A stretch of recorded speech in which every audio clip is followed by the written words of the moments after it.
Okay, so let's unpack this. We're getting into one of those huge philosophical questions, one that has really shaped how we see ourselves. Right. What does it actually mean for us to be rational animals? And if that rationality is what defines us, what does that imply for every other creature on the planet? Exactly. How do we determine their place in the moral order? It's the ultimate line-drawing exercise, isn't it? The source material we're looking at today, this exploration of the Syntopicon topic animal, it gets right to the heart of it. It's not just a biology textbook. Not at all. It forces you to grapple with these profound questions about life, sensation, instinct, and of course the very special status of human reason. Our whole identity is kind of built on that contrast. It is. And as we go through this, we want to let you know that you are experiencing a unique two-host AI conversation powered by Google's Notebook LM for deeper, more dynamic essay analysis. So, our mission today is to trace this intellectual history.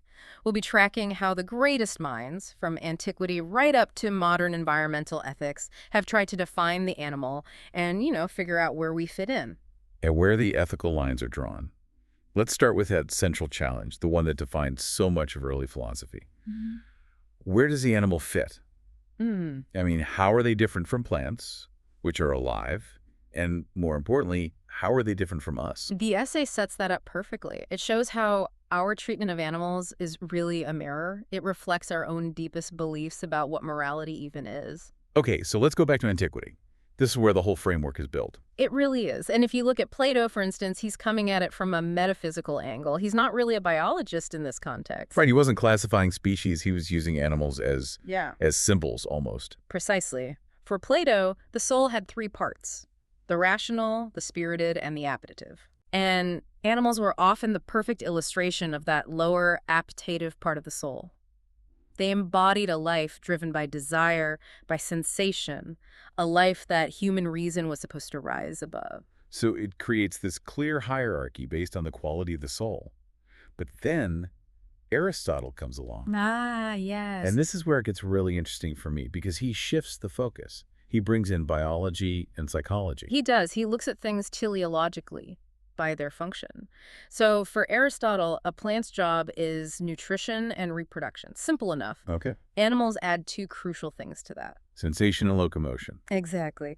The ability to feel and the ability to move towards or away from things, that's the core of being an animal. So a dog and a human both have all of that. Huh. What's the addition that creates the hierarchy for Aristotle? It can't just be that we're a bit cleverer, can it? No, absolutely not. For him, it was a difference in kind, not just in degree. A difference in kind. Yes, humans share that basic animal form, but we possess what he called rational logos. And logos isn't just intelligence.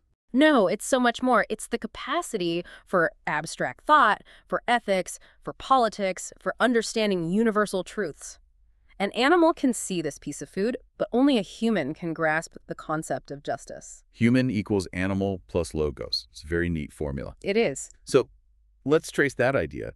How does it get picked up and adapted in the medieval period by thinkers like Augustine and Aquinas? They performed this incredible synthesis. They took that Aristotelian definition of the rational animal. And they integrated it into a Christian faith-based worldview. Perfectly. The hierarchy of being was now grounded in divine creation. God made the animals, but he made humans to hold the highest position on earth. And they cemented that position with the concept of the imago Dei, the image of God. Exactly. And this adds a layer beyond just pure rationality. Humans are on top not only because they have a rational soul, but because they bear the image of their creator. It's a divine mandate for authority. But was that authority meant to be absolute dominion? Or responsible stewardship. Right. That's the tension. It's a huge tension. And historically, the emphasis was often on dominion. This reinforced the idea that animals existed for human use. For food, for labor, whatever we needed. The moral duty was to God for how you used his creation, not to the creature itself. That's a critical distinction. So the hierarchy gets solidified, but with a theological justification now. And that foundation was so strong for centuries, which is why the shift in the modern era is such a radical break. This is where the whole system gets put on trial. Absolutely. Thinkers after the Enlightenment start to question this. I mean, Descartes famously viewed animals as just complex machines, automata, no feelings, no consciousness. Hierarchical robots? Basically, yeah. Yeah. And that was the most extreme version of that instrumental view. And that's what later thinkers reacted so strongly against. Who throws the first big philosophical wrench in the works? I would say the utilitarians. They deliver the most powerful challenge because they completely reframe the question. They shift the focus from reason to experience. The key figure is Jeremy Bentham. He asks this revolutionary question, and you can almost feel the ground shift when you read it in the essay. What's the quote? He says, the question is not, can they reason, nor can they talk, but can they suffer?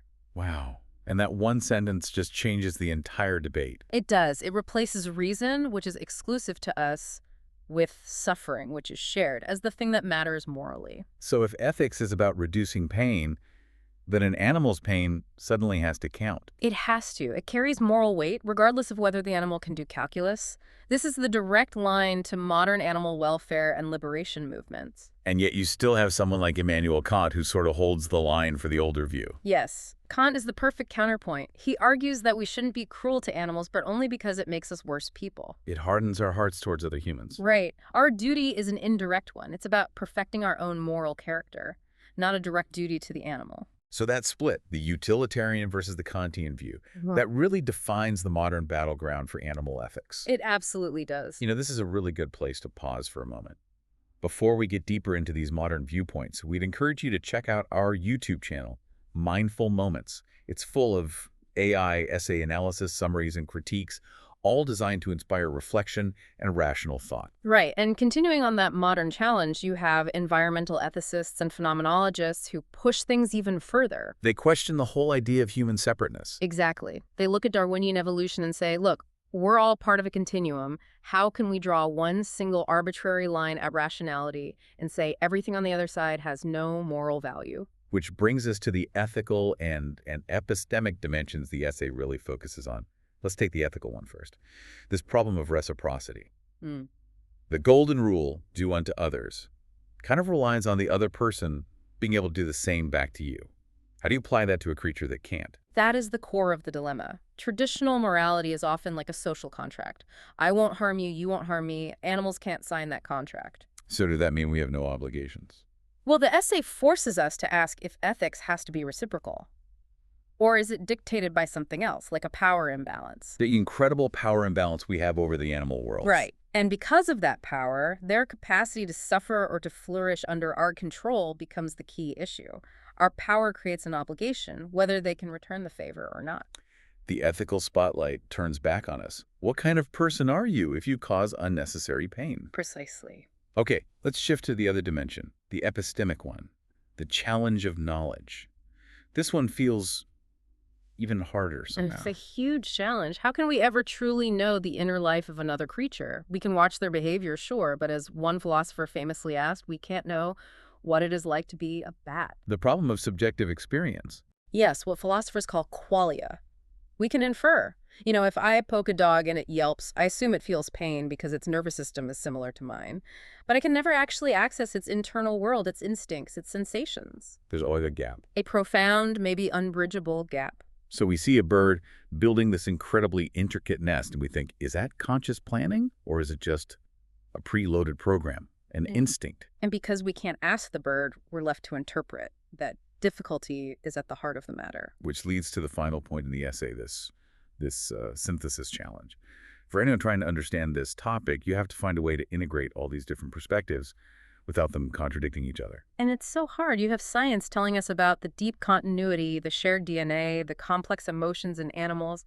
But then you have philosophy still wrestling with what makes human logos unique, and theology adding its own layer about creation and our place in it.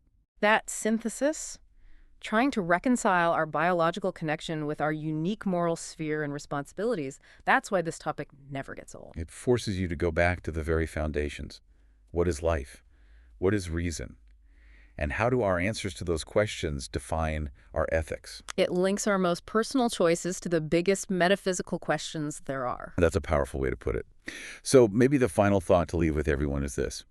If that traditional line in the sand has always been rational logos, How does the constant flood of new scientific evidence about complex communication in whales, tool use in crows, grieving rituals in elephants, how does that challenge a purely rational definition of what matters? And if the boundary for ethics moves from reason to suffering, does our moral circle just have to keep expanding? That's the question we're all still trying to answer. Click the link on screen for the in-depth essay summary. Subscribe, share, purchase via link, and think rationally. See the many genre-based essay podcasts that Mindful Moments nourish your mind on the go.